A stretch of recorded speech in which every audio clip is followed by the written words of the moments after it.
구독, 좋아요, 그리고 공유까지도 눌러주시면 저에게 도움이 되겠습니다.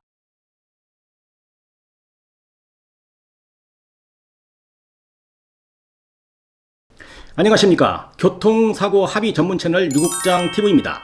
오늘은 교통사고 피해자들이 병원 치료를 하면서 어려움에 처할 수 있는 그런 몇 가지 문제가 있는데요. 그것이 무엇이고 또 어떻게 대처해야만이 내가 피해를 보지 않고 나의 소중한 권리를 잘 지켜낼 수 있는지에 대해서 공부하는 시간을 갖도록 하겠습니다. 자, 그렇다면 기왕증이나 퇴행성 이런 이야기 들어보셨을 것입니다. 기왕증이라는 말은 교통사고가 나기 이전에 가지고 있던 내 몸의 체질적인 문제나 질병을 의미하는 말입니다. 여기에 해당하는 것이 디스크죠. 주간판 탈출증하고 어깨의 회전근개 파열 같은 것이 있는데요. 병원 의사가 이런 병명에 대해서 100% 기왕증이나 퇴행성이라고 한다면 교통사고와의 관련이 없으므로 여기에 대한 치료는 본인이죠. 즉 피해자가 자신의 돈으로 부담을 해야 한다는 말이 되겠습니다. 자, 그렇기 때문에 교통사고 피해자 중에는 병원 치료 중에 정밀검사를 하고 난 후에 많은 그 피해자들이 의사들의 어떤 비객관적이고 왜곡된 판단으로 피해를 보는 예가 적지 않다는 것이 현실입니다.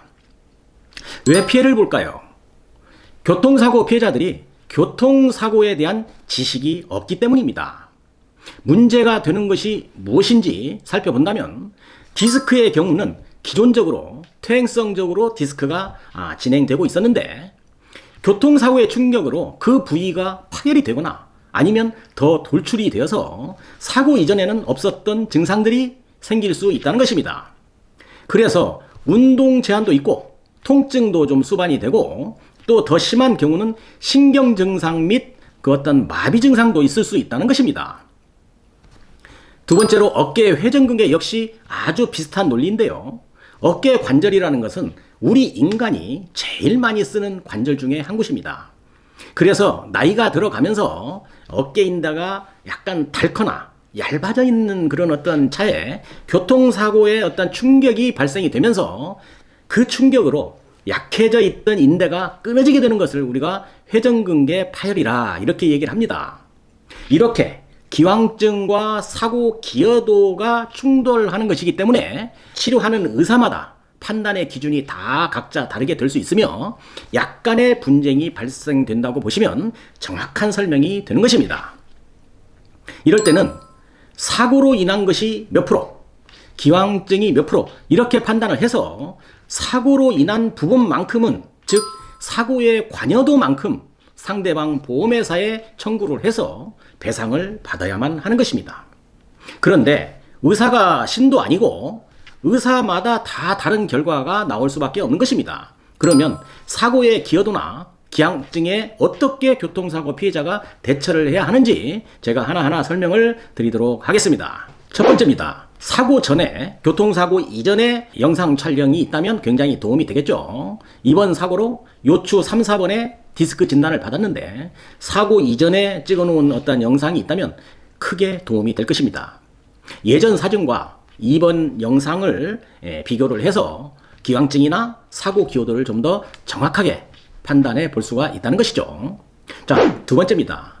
사고 당시의 블랙박스 영상 또 사고 차량의 사진 등을 잘 지참해서 치료 의사에게 좀 보여주고 치료 의사가 좀 더 그 객관적인 판단을 할 수 있게끔 하는 노력도 피해자는 해볼 필요가 있는 것입니다. 치료 의사가 이렇게 노력하는 환자를 보게 되면 뭔가 좀 도와줘야 되겠다 하는 생각을 할 수도 있다는 것입니다. 노력해보지도 않은 사람에게는 기회조차도 오지 않는 것입니다. 자, 세 번째입니다.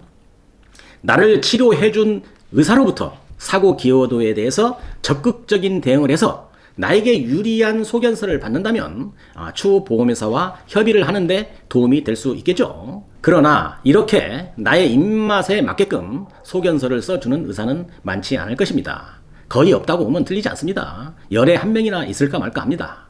정밀검사 후에 병명이 나와도 퇴행성이라고 하면서 병명도 잘 넣어주지 않는 의사들도 종종 있다는 것이 요즘 현실입니다. 네 번째입니다. 피해자에게 아주 유리한 자료가 있는데요. 사고 이전에는 이번 사고로 인한 병명에 대해서 치료받은 이력이 없다는 것을 입증할 수 있는 서류를 확보하면 도움이 되지 않겠어요? 자, 건강보험공단에는 사고 이전에 내가 병원 치료받은 그런 기록이 있으므로 예전에 치료받은 사실이 없는 피해자라면 또는 예전에 이런 병명으로 아픈 적이 없는 피해자라고 한다면 건강보험 급여의 역서를 좀 발급받아서 대응해 보는 것도 좋은 방법이 되겠습니다. 과거에 내가 디스크나 어깨 질환 등 이런 문제되는 부분에 대해서 예전에는 치료받은 적이 없다는 것을 입증해 볼 필요가 있다는 것입니다. 자, 5번째입니다. 제가 상담을 해 드리다 보면 피해자들이 큰 불만을 접하게 되는데요. 병원에서 치료도 하고 정밀검사도 하고 환자를 치료해 주고 병원에서는 경제적인 이득은 다 취하고 나서 정밀검사에서 회전근개 파열이나 아니면 디스크 병명이 나오니까 그것은 퇴행성이라고 이렇게 하면서 병명을 넣어주는 것을 좀 말이죠. 굉장히 불편해하는 의사가 많다는 사실입니다. 이런 병원은 잘 살펴서 가지 않는 것이 올바른 대처법이 되겠습니다. 자, 오늘의 결론입니다. 교통사고 피해자는 아주 외롭습니다. 다쳐서 몸과 마음이 아픈 것도 있고요. 내 편이 없어서 힘이 드는 겁니다. 보험회사도 내 편이 아니고 병원 의사도 내 편이 아닌 것 같고 그렇다면 교통사고 피해자들도 공부 많이 하시고 지식도 좀 축적하시고 그래도 부족하다면 내 편 하나쯤은 좀 만들면 되는 겁니다. 나를 도와줄 수 있는 전문가를 찾아서 상담도 받아보시라는 것입니다. 이렇게 내 권리는 내 스스로 지키지 않으면 누가 대신 지켜주지 않는다는 그런 점을 강조하면서 오늘 영상은 여기서 마치도록 하겠습니다. 오늘 영상도 도움이 되셨다고 한다면 구독, 좋아요, 그리고 알림까지도 눌러주시면 감사하겠습니다. 유국장TV였습니다.